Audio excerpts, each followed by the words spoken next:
La revista El Doctor en Casa presenta su programa El Doctor en Casa TV.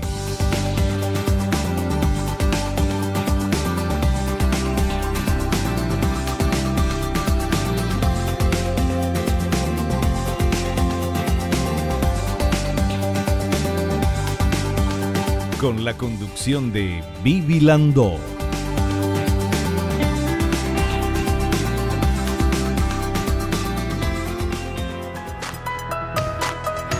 Hola, hola, hola, ¿cómo están todos? Muy, pero muy bienvenidos. Esto es El Doctor en Casa. Hoy, el programa de hoy va a dar de qué hablar. Es algo que todos necesitamos, es algo que estamos pasando. Y atención con esto, vamos a hablar de salud mental, vamos a hablar de esta aparición de trastornos mentales tras la COVID-19. Quien nos visita es el doctor Julio Torales. Él es psiquiatra de adultos, de niños y adolescentes, es jefe de cátedra de psiquiatría del Hospital de Clínicas de la Universidad Nacional de Asunción. Y vamos, por favor, a ver esta placa que nos habla justamente de este tema. ¿Qué está pasando? La incertidumbre a lo desconocido, el miedo a una enfermedad nueva, la obligatoriedad de quedarse en la casa, las dificultades para mantener la economía, son elementos que se conjugaron para que se presenten trastornos mentales durante la pandemia de la COVID-19. Aumentó el diagnóstico en personas que no los tenían previamente o exacerbó los cuadros en personas ya diagnosticadas. Se prevé que al terminar esta pandemia del nuevo coronavirus, se presente una pandemia de trastornos mentales. Bienvenido. De esta manera comenzamos el programa de hoy. Hacemos un pequeño corte y a la vuelta ya estamos hablando con el doctor Julio Torales sobre la aparición de trastornos mentales tras la COVID-19.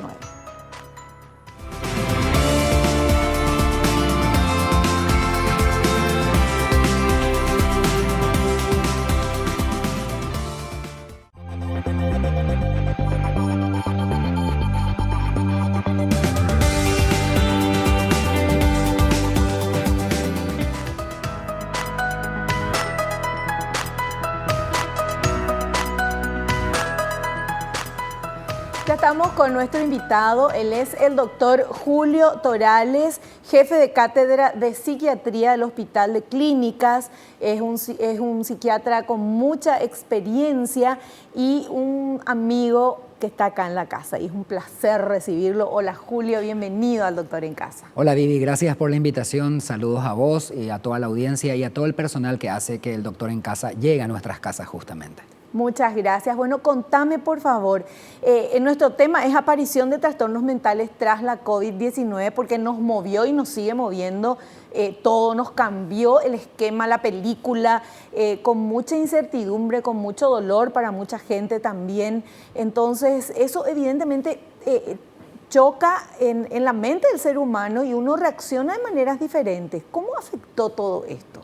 Definitivamente la pandemia de la COVID-19 nos demostró algo, que el mundo no estaba preparado.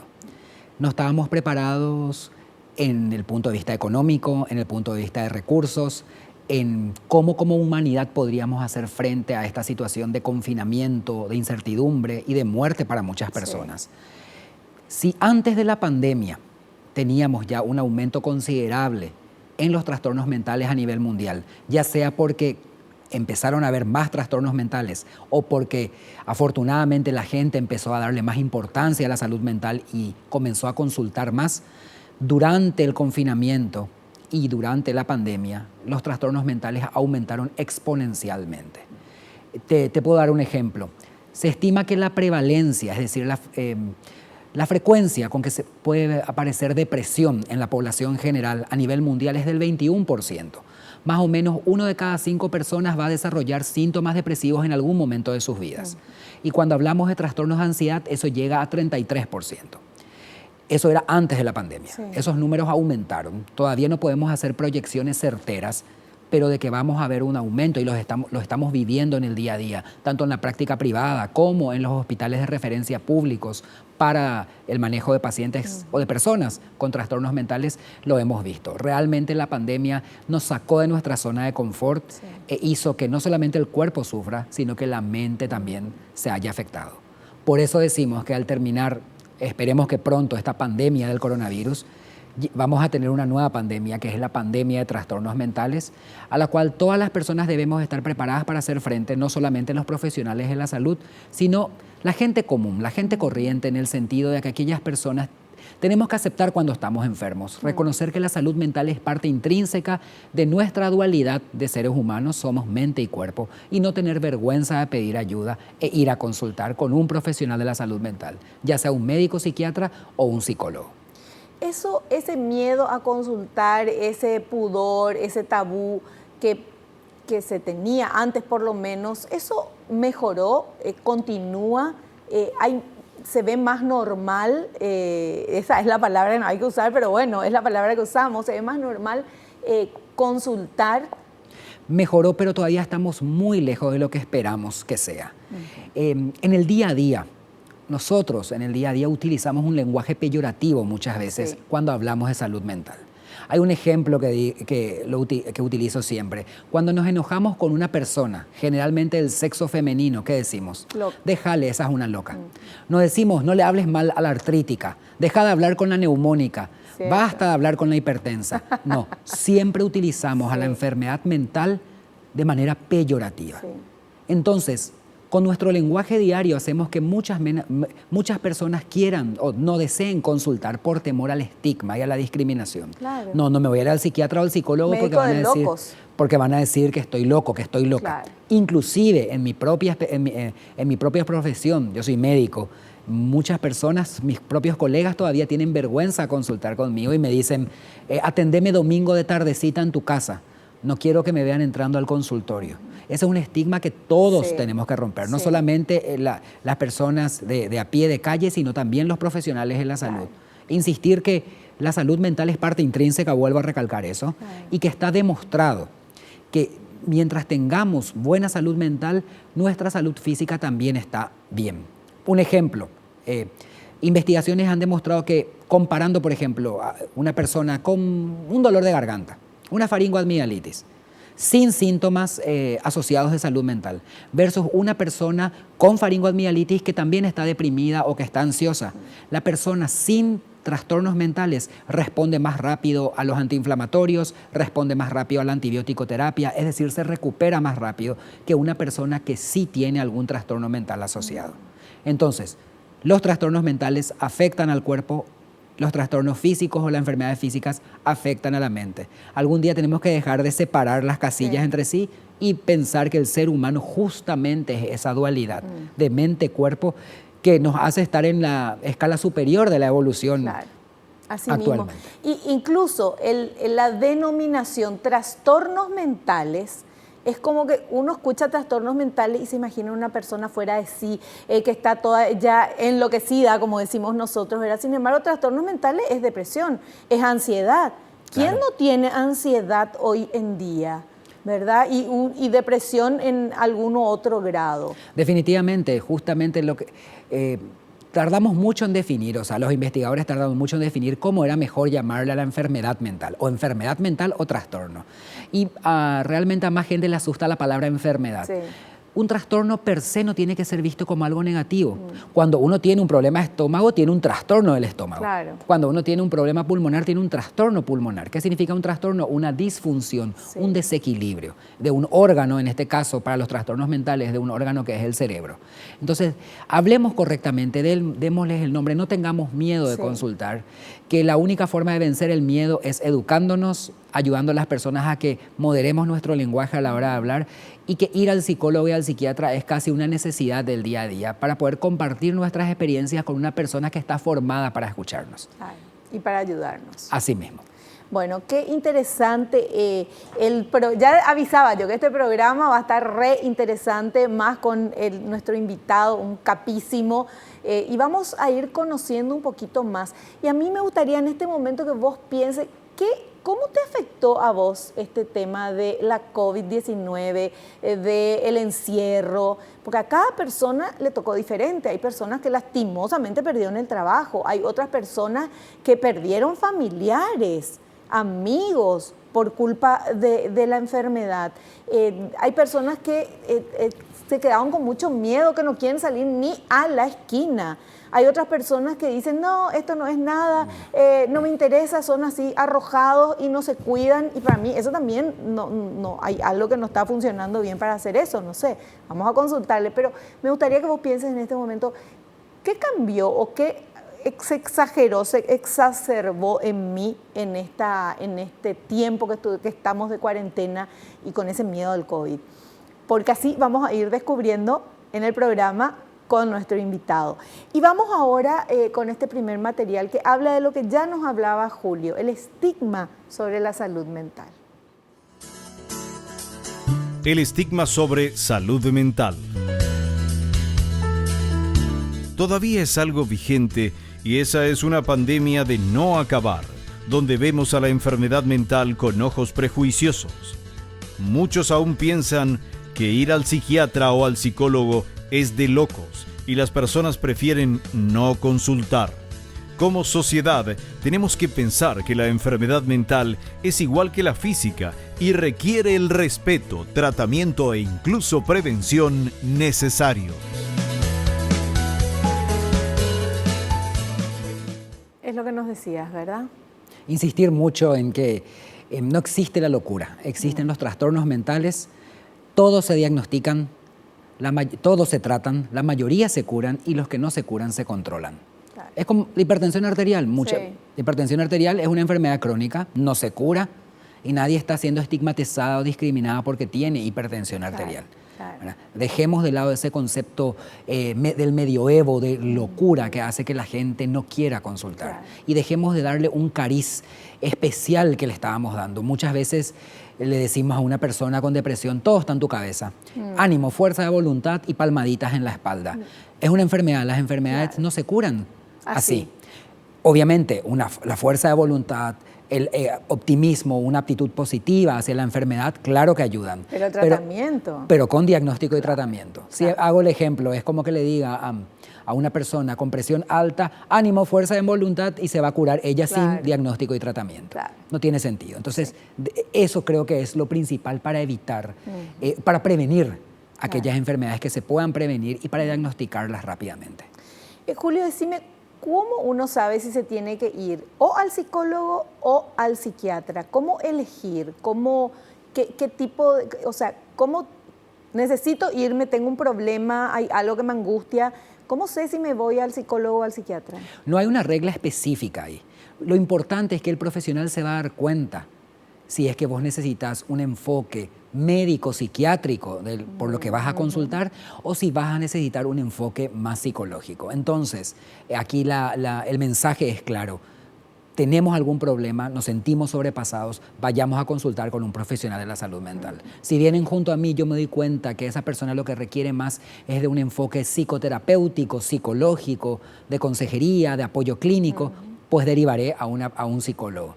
Y viceversa, si van junto al psicólogo y el psicólogo ve que se requiere de un enfoque que solamente un médico psiquiatra va a poder otorgar, se va a derivar. Entonces, hay una fina línea entre lo que la psiquiatría, que es una especialidad de la medicina, y la psicología ve. Pero a efectos prácticos, para facilitar el proceso de consulta, no tengamos miedo. Tenemos una duda, vayamos a cualquiera de los profesionales y la derivación correspondiente se realizará. Porque finalmente, psiquiatras y psicólogos trabajamos en el día a día juntos, ¿verdad? Ahora, otra cosa que también se dice, y quiero saber si es así, la diferencia entre un psicólogo y un psiquiatra es que el psiquiatra tiene la posibilidad de medicarte. Hay otras diferencias, ¿verdad? Somos formaciones distintas que nos enfocamos al tratamiento de las enfermedades mentales de manera distinta. Yo para hacer psiquiatría primero me recibí de médico. Claro. Entonces yo trato más el constructo desde la enfermedad, desde la enfermedad diagnosticada y tratada y claro, como médico puedo utilizar medicación. Y el psicólogo trabaja sobre el comportamiento, sobre la conducta y sobre la cognición humana desde las ciencias de la psicología que forman parte también de las ciencias sociales. Entonces son enfoques enfoques que se complementan, no son para nada antagónicos, sino que son parte de un proceso, ¿verdad?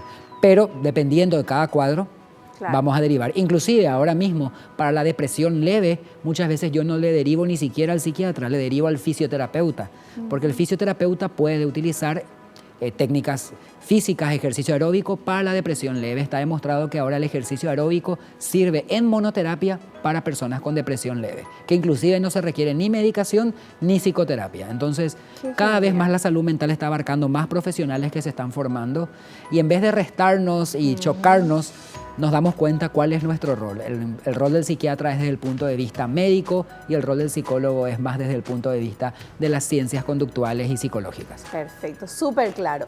Vamos a hacer un pequeño corte. A la vuelta ya le metemos de lleno a nuestro tema: aparición de trastornos mentales tras la COVID-19.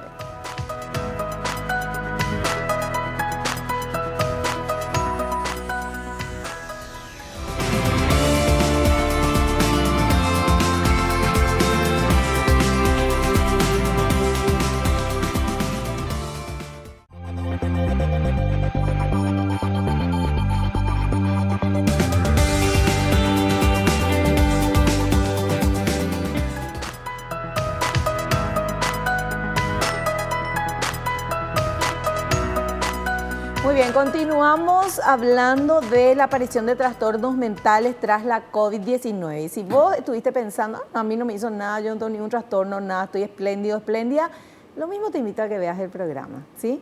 Podés identificar algo por ahí. Bueno, vamos a ver este siguiente material que habla de los trastornos mentales más comunes con el modo COVID-19 de vivir. Los trastornos mentales más comunes del modo COVID de vivir. La pandemia del coronavirus, que obligó a un distanciamiento social, trajo consigo un aumento exponencial de los trastornos mentales en personas a quienes antes no se les había diagnosticado y reactivó los males de pacientes psiquiátricos cuyos síntomas ya estaban controlados. Se produjo un repunte en los trastornos de ansiedad y dentro de la ansiedad específicamente los trastornos de pánico. Luego, un aumento en la desesperanza, síntoma de la depresión. También un aumento en el consumo de alcohol y otras drogas. Incremento de dramas conyugales y la consecuente violencia intrafamiliar.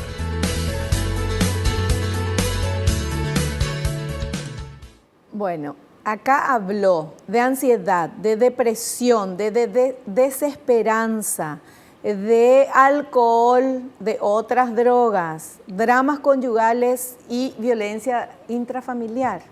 Sí, hemos visto eso, principalmente en estos últimos meses, desde marzo, desde que se decreta la cuarentena total en el país, hemos visto un repunte grande en los trastornos de ansiedad. Y dentro de los trastornos de ansiedad, el pánico. Sabemos que la ansiedad es una emoción normal, sí, que nos acompaña a todos, nos prepara físicamente para la lucha o para la huida. Pero cuando la ansiedad gobierna nuestra vida, cuando nuestra mente está preocupada por cuestiones inespecíficas del futuro, ahí ya estamos frente a un trastorno. Y esa ansiedad, esa preocupación excesiva se acompaña de palpitaciones, respiración acelerada, dolores abdominales, trastornos gastrointestinales, tensión muscular, irritabilidad, disforia, le respondemos mal a la gente. Y obviamente insomnio, porque cuando nos acostamos ahí todos los fantasmas aparecen siempre. A los ansiosos, me incluyo, siempre nos vienen las preocupaciones de lo que va a pasar en 3-4 días a la noche, claro, cuando sí, estamos en el momento de acostarnos. Sí. Y eso se vio, los trastornos de ansiedad aumentaron mucho. A su vez, también aumentaron los trastornos de depresión, ya sea en personas que previamente los tenían o en personas que debutan con un trastorno de depresión. Ahí la gran pregunta es, ¿estoy deprimido o no estoy deprimido? Para hacer el diagnóstico de depresión, la tristeza no es necesariamente una emoción negativa. Estamos tristes cuando nos peleamos con alguien, cuando nos peleamos con un familiar o un amigo, cuando perdemos el trabajo, claro, cuando normal, tuvimos un problema. Es una emoción normal que también nos permite reconocer el otro polo, que es la alegría. Pero cuando la tristeza se vuelve permanente, persistente, penetrante, cuando está la mayor parte del día, casi todos los días, por lo menos 15 días, y a esa tristeza se le suma la incapacidad de sentir placer a actividades que previamente me daban placer. Comer algo que me gusta, estar con mis hijos o con mi pareja, reírme con una película, el sexo, cosas que normalmente a un humano le gustan, y también apatía, la falta de motivación para hacer las cosas, ahí ya estamos hablando generalmente de un cuadro depresivo. Entonces, el hecho de estar triste un poco a la mañana, a la tarde ya no, estuve 2 veces triste esta semana porque me peleé con el jefe, con un compañero de trabajo, eso no implica estar deprimido. Para hablar de depresión tenemos que tener por lo menos 15 días de tristeza, la mayor parte del día, incapacidad de sentir placer y falta de motivación. Esos elementos conjugados en una persona ya me permiten decir, seguramente esta persona está con un trastorno depresivo mayor que requiere de diagnóstico y requiere de tratamiento. ¿Por qué requiere de tratamiento? Hasta el 15% de las personas que se deprimen pueden cometer suicidio.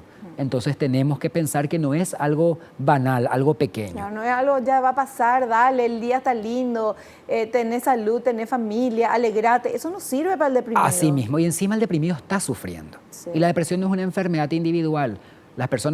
Una persona que está deprimida también nos hace sentir mal los afectos que estamos a su alrededor. Yo siempre digo que la depresión es una enfermedad familiar y de la comunidad toda. Cierto.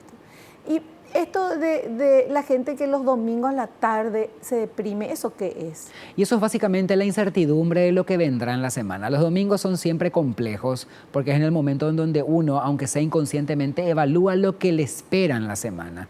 Y siempre el humano está como pensando todo lo que me falta o todo lo que no logré.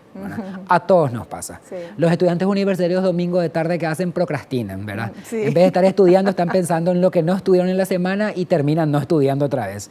Y nosotros los más grandes, para no decir los más viejos, los más experimentados, pensamos en todo lo que nos espera en la semana.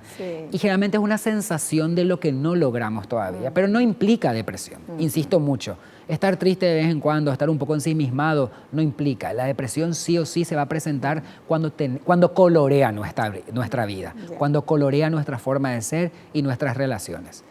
Trastornos mentales, depresión, ansiedad, desesperanza, que es con la depresión, el tema del aumento del consumo de alcohol, ¿eso se vio? Se vio definitivamente. En todo el mundo, bueno, no digo todo el mundo, yo por lo menos llegaba a mi casa y como el día siguiente era feriado, tomaba una copita de vino, por ejemplo, hasta que me di cuenta que todos los días, todas las noches, una copita de vino y que tampoco, no hace daño, pero tampoco es para tomar todos los días.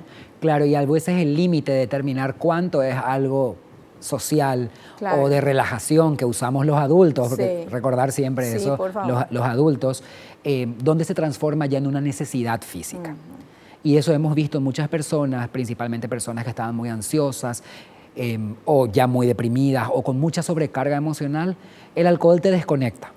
Entonces uno tomaba una copita, al día siguiente tomaba 2 copitas, el tercer día ya era una botella y eso va aumentando. Hemos visto un aumento en el consumo de alcohol en personas que previamente no lo consumían en días de la semana, que solamente consumían durante los fines de semana. Y acá no vamos a hablar de ser moralistas con respecto a una copa determinada. Estamos hablando de un consumo que al día siguiente hacía que me sienta mal físicamente. Bueno, un consumo grave. Y el alcohol muchas veces da paso también o pie a probar con otras drogas. Hay gente que no fumaba más, que ya había vencido el tabaquismo después de un tratamiento, que durante la pandemia empezó a fumar nuevamente. O gente que nunca fumó que empezó a fumar. O gente que empezó a abusar de benzodiazepinas que tenían ahí en la casa, que alguna vez alguien le recetó, como se dio cuenta que estaba muy ansioso, empezó a consumir y después consiguió la receta, le pidió a un amigo y estamos teniendo ese tipo de problemas que vemos. O le pide a la abuela que tiene luego en la casa, a la mamá, al hermano, a la vecina y empezamos a tener ese tipo de dificultades. Toda medicación que no es prescrita por un profesional se puede transformar en potencialmente adictiva. Hay que tener en cuenta eso. Hasta un geniolito, como decía uno de mis maestros de medicina, se puede volver adictivo. Perfecto. Vamos con este siguiente material súper interesante. Está esto. ¿Qué significa que irán apareciendo trastornos mentales antes no diagnosticados? A ver. ¿Qué significa que irán apareciendo trastornos mentales antes no diagnosticados? Implica a personas que previamente no tenían síntomas o lo tenían muy leves y no se daban cuenta. Y durante el periodo de cuarentena aparecieron trastornos mentales y gente que ya estaba en tratamiento exacerbó sus síntomas. También hubo gente que tuvo mucha resistencia y obviamente no tuvo trastornos. Cada uno es un ser configurado biológica, psicológica y socialmente distinto, con recursos de afrontamientos distintos. A algunos se nos agota y a otros no. Y así aparecen las enfermedades mentales.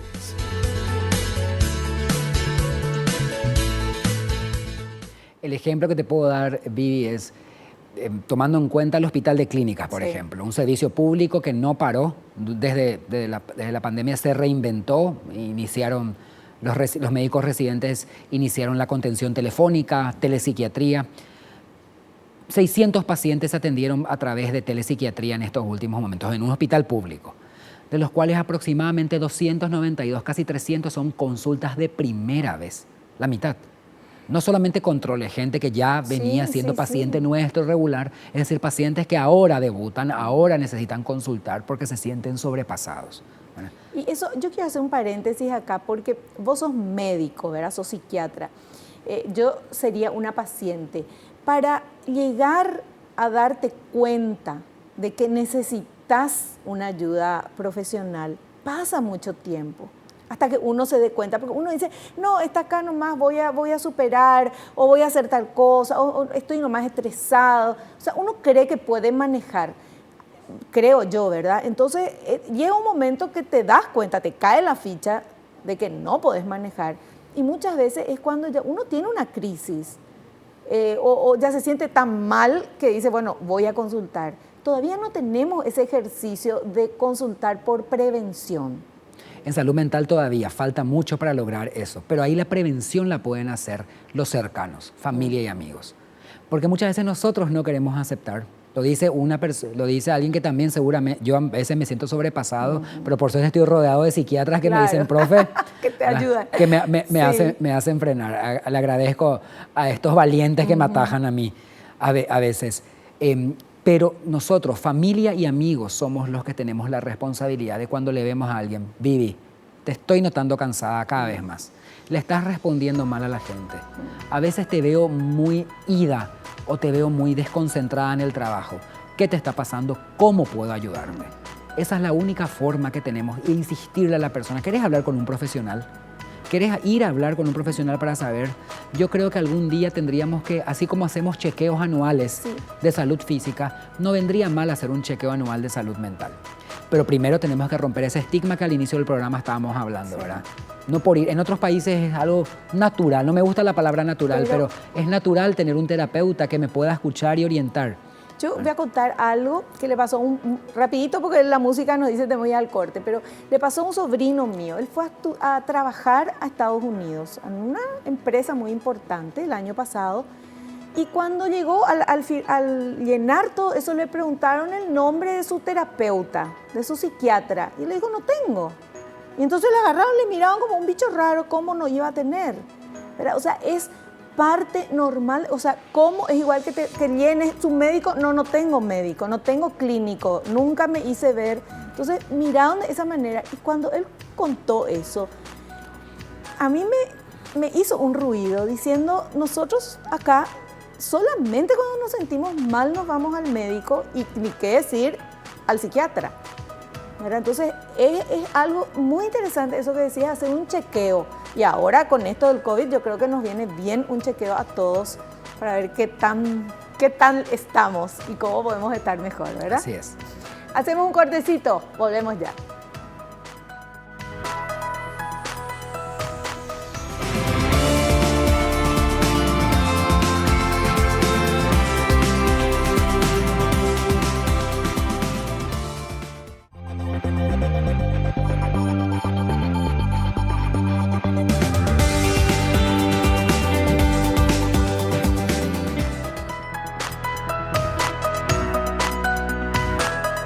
Muy bien, seguimos hablando con el doctor Julio Torales, psiquiatra de adultos, niños y adolescentes y jefe de cátedra de psiquiatría del Hospital de Clínicas. Ahí en el Hospital de Clínicas la atención es gratuita, ¿verdad? De psiquiatría. Sí, la atención es gratuita. Tenemos atención para psiquiatría de adultos, psiquiatría de niños y adolescentes y psicología. y clínicas especializadas, por ejemplo, en psicodermatología, las enfermedades mentales que se expresan a través de la piel, o enfermedades de la piel que repercuten en la mente, y una clínica específica para pacientes con trastorno obsesivo compulsivo.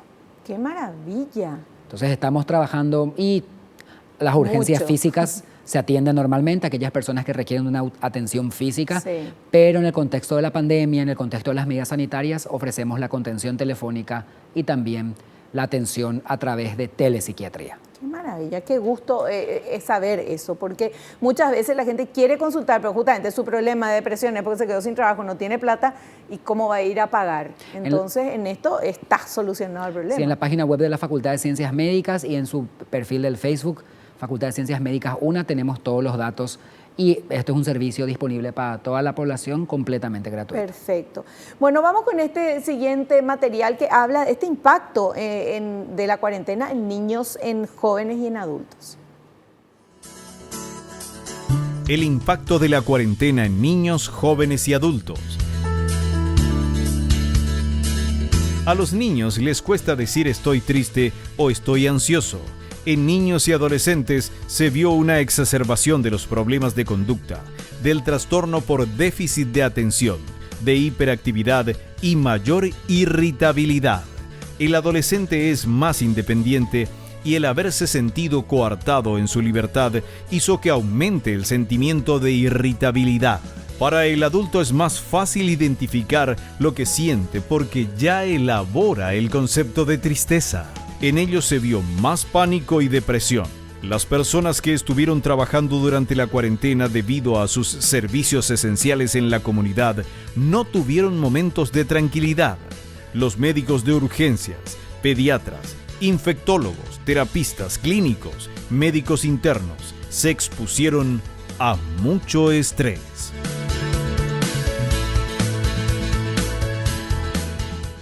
Qué interesante este material, es así, ¿verdad? Es así, yo me saco el sombrero frente a mis colegas, siempre reconozco el valor tremendo de esas mujeres y esos hombres. Yo soy psiquiatra, soy un médico de tercera línea, eventualmente me podrían llamar, espero que no.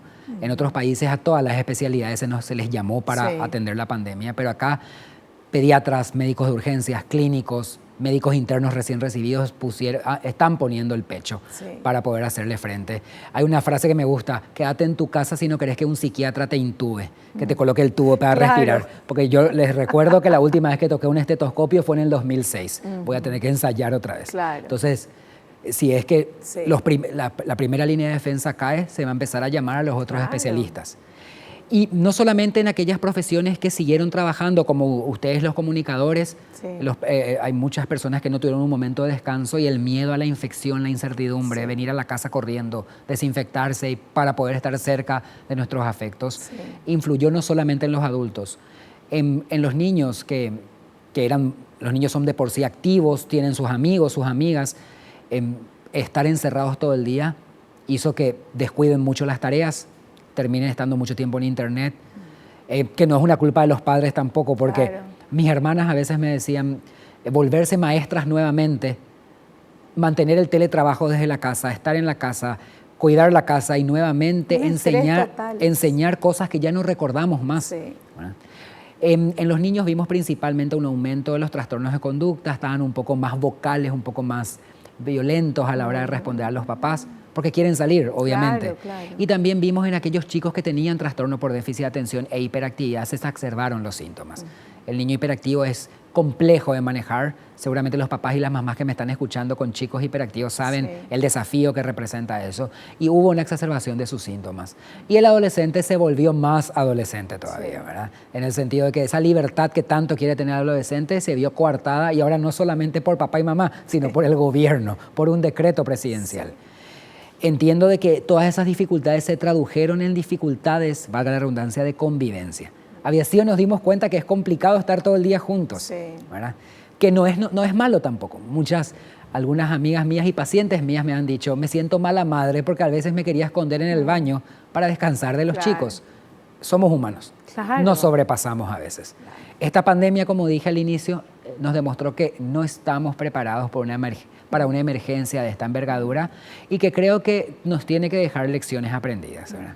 para saber lo que podría pasar y para otras generaciones. Claro. Esperemos que no llegue pronto otra pandemia. Esperemos que esta se vaya definitivamente. Dios mío, que se vaya ya. ¿Cómo se llama el trastorno mental de hartazgo? Y creo que ese nombre es el correcto. Harto. Estamos hartos. O como dicen algunas amigas mías, nervia, dicen. Sí, no, porque de todo cambió y todo es, no sé, irte al supermercado o ir a hacer tus compras, bueno, la mayoría online tratamos de hacerlo, pero de todas maneras uno quiere mirar y elegir, pero volvés y tenés que desinfectar todo. Hay un meme que anda por ahí, dice el primer día de pandemia, todo así, el día 100 y algo, ya rápido, pero de verdad todo te toma más tiempo y ese sentirte que no sos libre, que no podés hacer lo que querés, que no podés salir como antes salías, que no podés abrazarle, ir a visitarle a tu mamá, a tu papá, a tus amigos. Esa parte, pero nos hace daño. A cualquiera le afecta. El miedo a la infección ni siquiera es por uno, ¿verdad? Es por los demás. Mi mamá tiene 75 años, ¿verdad? Ese miedo de no poder estar cerca de ella o llevar a los chicos. Por eso hay que evaluar todas esas medidas que muchas veces nos parecen arbitrarias, a veces son necesarias para cuidarnos, sí, ¿verdad?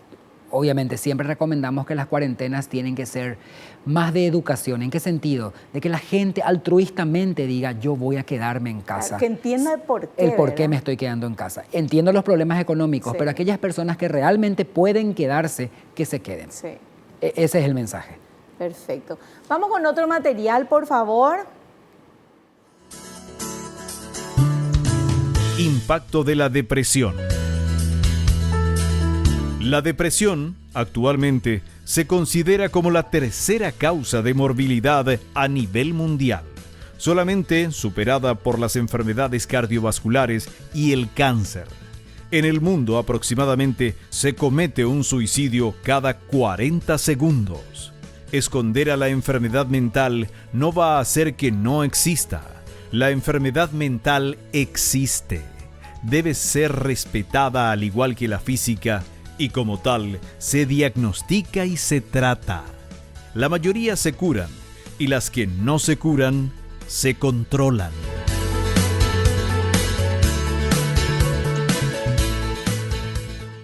Los números dan miedo, ¿verdad? Dios mío. Un suicidio cada 40 segundos en el mundo y en Paraguay no estamos lejos. Es un suicidio al día. Es muchísimo. ¿Y quién te dice que no son más? Porque hay mucho subregistro, ¿verdad? Claro. Muchas veces las cuestiones culturales hacen que no se cuente. No amaneció nomás lo así. Conseguimos muchas veces que el certificado se firme de una manera. Todavía hay un subregistro grande.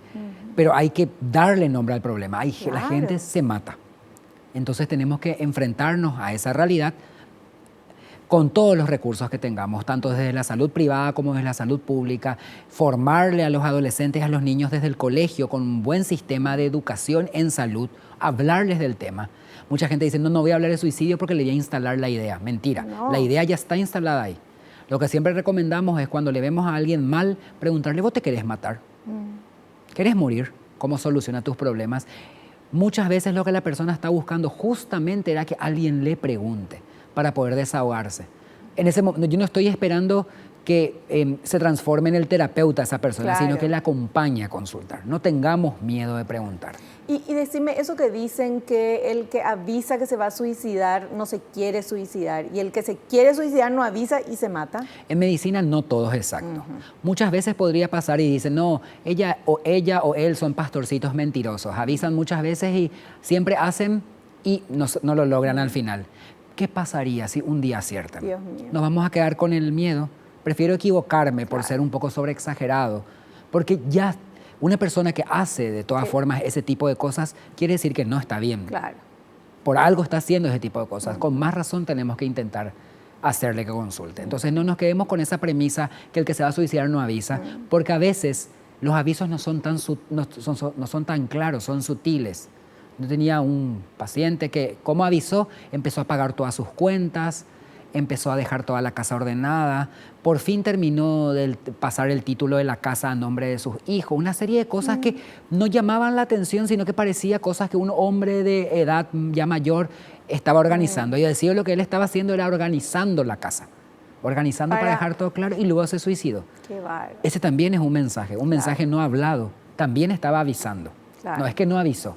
Tal vez nos equivocamos nosotros a la hora de reconocer ese mensaje. Lo que pasa es que cuesta tanto saber qué piensa una persona o qué cosas pasan por la cabeza de una persona, porque muchas veces la gente puede tener una sonrisa de oreja a oreja y está llorando y sufriendo por dentro. Claro, hay mucha gente que tiene esa capacidad de demostrar por fuera algo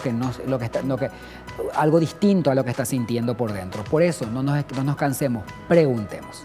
El agua no destruye rocas por fuerza, sino por insistencia. Ahí está. Hacemos un pequeño corte, volvemos ya.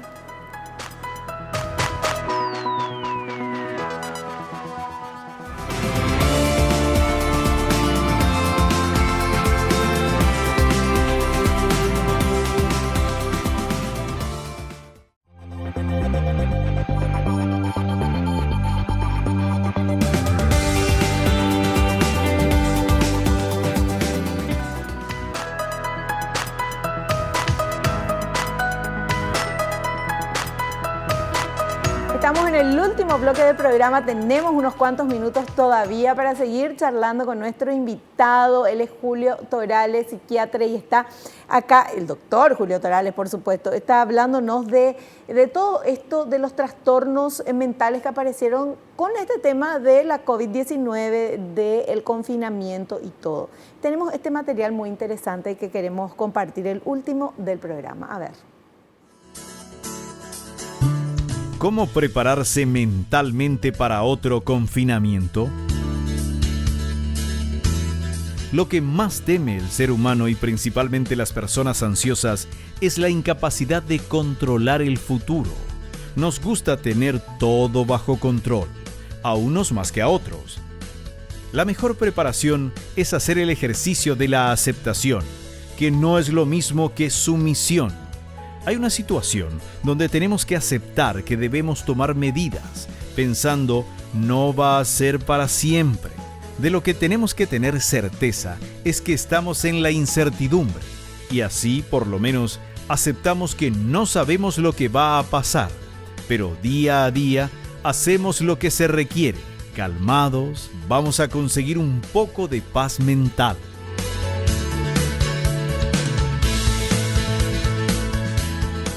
Bueno, ¿qué nos contás de esto? La certeza de la incertidumbre. Sí. De lo que estamos seguros es de la incertidumbre actualmente. No podemos afirmar cuándo va a terminar esta pandemia y si vamos a volver a confinarnos, a encerrarnos a una cuarentena total. Entonces tenemos que aprender a aceptar eso. Que no es lo mismo que conformarnos o ser sumisos a la realidad, sino que pensar de que, bueno, está fuera de nuestro control. Claro. Siempre hay una frase que me gusta: si hay algo que nos preocupa, tenemos dos opciones. Podemos hacerle frente o no podemos hacerle frente. Si le podemos hacer frente, ¿para qué preocuparnos? Si no le podemos hacer frente, ¿para qué preocuparnos también? Entonces ese es el ejercicio de la aceptación, de tratar de vivir día a día pensando que no todo es para siempre y que en esta situación que nos ha puesto el mundo, que todo el mundo está, también hay gente sufriendo como nosotros. Sí. Entonces, aceptemos y movámonos hacia adelante. Ese es el mejor mensaje que podemos tener ahora. Porque si me preguntan a mí cuándo va a terminar, ni los grandes epidemiólogos del mundo pueden afirmar. Entonces, ¿qué vas a hacer? Es lo que nos toca y ahí tenemos que aceptar y tratar de llevar lo mejor posible. Tenemos preguntas de nuestros televidentes. Vamos, por favor, a ver esta pregunta que el doctor va a ir respondiendo. Claudia de Asunción quiere saber si los trastornos mentales se deben tratar con medicamentos. Bueno, gracias Claudia por la pregunta, y es muy importante porque los trastornos mentales tienen un enfoque biológico, psicológico y social. Hay personas que claramente se van a beneficiar de farmacoterapia. Aquí hago un paréntesis, no hay que demonizar, satanizar a los fármacos. Los fármacos bien prescriptos por un profesional de la medicina psiquiátrica, hacen bien, tienen evidencia que ayudan por el periodo de tiempo recomendado y a la dosis recomendada. Mientras que hay personas que claramente se van a beneficiar de un enfoque psicológico, psicoterapéutico. Y otras personas van a requerir la combinación de ambos. De ahí la importancia de una evaluación por un médico psiquiatra o un psicólogo para que se pueda decidir el mejor tratamiento. Por ejemplo, hay gente con depresión leve que puede beneficiarse de un enfoque de ejercicio físico, de fisioterapia, más un poco de psicoterapia. Pero hay personas con depresión grave, con ideas suicidas, que ya van a requerir, por ejemplo, de la utilización de fármacos. No tenerle miedo a la medicación, saber utilizarla mediante una buena prescripción y siempre pensar que para cada uno de nosotros va a haber un enfoque terapéutico disponible que se adapte a nuestra forma de ser y principalmente a nuestro cuadro clínico. Claro. Y no conformarnos con sentirnos mal. Porque muchas veces hay personas que ya, no, así nomás es, ya tengo tantos años, o así nomás luego tiene que ser. Yo veo eso y no es así. Vos patentaste la frase naciste para ser feliz. Claro, ¿verdad? no te conformes con menos. Es que eso tenemos que hacer, eso tenemos que hacer. Eso de decir, no, yo voy a ser así nomás, ya soy muy viejo. Muchas cosas podemos hacer todavía. ¿Verdad? El partido no termina hasta que el árbitro pita. Entonces así tenemos que pensar. Me encanta. Bueno, ¿y qué consejo le darías, por ejemplo, a los padres que están enloqueciendo con los niños, adolescentes, con toda la familia en la casa? Todo el mundo está exacerbado. Nos agarra de repente un mal de barco, ya no le podemos más ver a nadie y nos queremos, somos familia, pero así como yo me siento así con poca paciencia, también los demás. ¿Qué es lo que hay que hacer? Yo creo que el principal ejercicio acá es el ejercicio de las rutinas. Yo creo que cuando estamos todos confundidos en la casa y chocándonos entre todos, ahí comienzan los problemas. Es decir, si estamos confinados, obligatoriamente si estamos en cuarentena, tenemos que levantarnos a la misma hora que nos levantaríamos o para ir al colegio o para ir al trabajo, cambiarnos, no estar en pijama todo el día, tener un momento para estudiar, tener un momento para comer, tener un momento para el ocio. Sí o sí.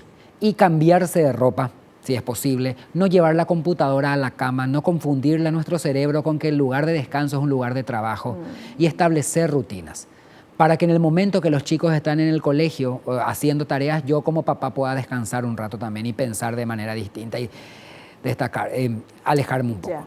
El horario de dormir se tiene que mantener a pesar de que al día siguiente no hay que ir al colegio. Yo veo muchas quejas de padres que ahora los chicos están durmiendo a la 1 de la mañana. No, el horario que se estableció en la casa, acá yo no voy a decir cuál es el horario mejor o peor, sino que cada padre o madre decide eso, pero debemos mantener las rutinas que le ayuden también a nuestro cerebro y a nuestro cuerpo a sentir un cierto grado de continuidad.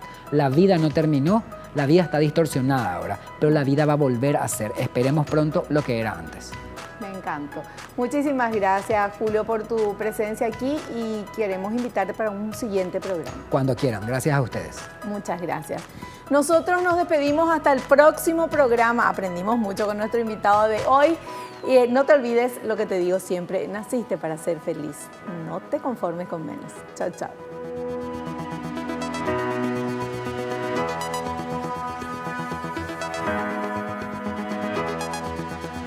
La revista El Doctor en Casa presentó a Vivi Landó en el programa El Doctor en Casa TV.